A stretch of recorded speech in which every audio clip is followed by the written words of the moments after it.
What do you do when you're on your own and you can't think of anything to do?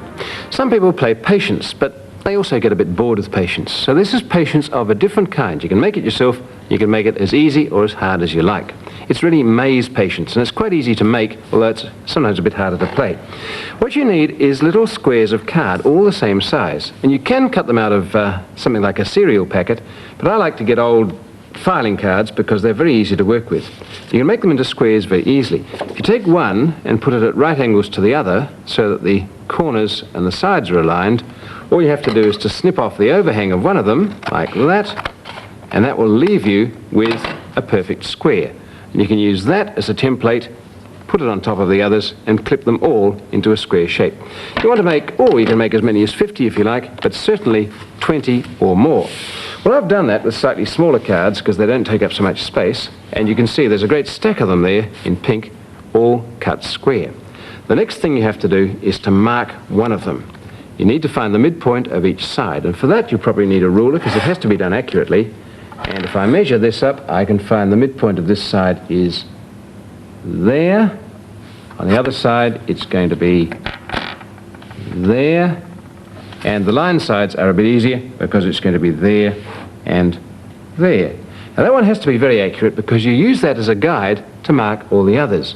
You simply place it on the top of the stack, shake them all into position, and then from the top line, run the pen back over the edge of all of them. You can see I've already done this with the stack because this is in fact a prepared game. But that's how you do it.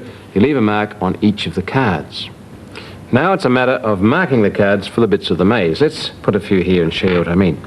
Each one has 4 red dots on it, and you have to join them in whatever ways you like. If you want to make the maze easy, do a few which have a cross, joining all of the dots. If you want to make it hard, leave quite a few blank. I suggest that's not a bad thing to do. But you can do little bits like that, or you can do double cards like that and that, and you can make T-junctions. Really, it's up to you. But remember, the more lines you put, the easier your maze is going to be. Before you start to play, there's one last thing you have to do. On 2 of the cards that have a bit of track on them, put a star. One of those will be the start of the maze, and the other will be the end. And that's really ready for being played with. So let's clear the decks. Well, let's say we're going to make a maze of 5 cards by 4. We get our stack and we shuffle it. That's really quite important. We deal the cards red side uppermost. I've got a stack already prepared here. Let's see what happens. Now, when you start to play, it's really quite important to keep your options open. So if I put down one which is like that, I want to keep those ends available for being built onto. The next one's blank. Let me put it over there. Get it out of the way.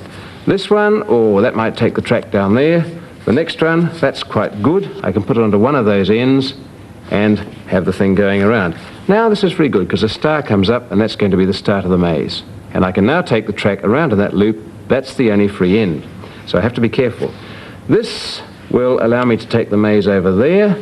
The next one's blank. That would kill my maze. There'd be nowhere to go. So I'll get that over there. Running out of space that way, I can only go 4 to the side. This one has me in trouble. I can only really put it there, and it leads me to a blind end and say my maze is dead and I've lost the game of patience. Of course, what you're really hoping is that the other star will come up while you still have a bit of maze that's free, because if that had come up there, I'd be able to put it on like that, my maze would have been complete. Still, it's up to you. More blank cards makes it harder, more lines makes it easier. Design one yourself and have a go.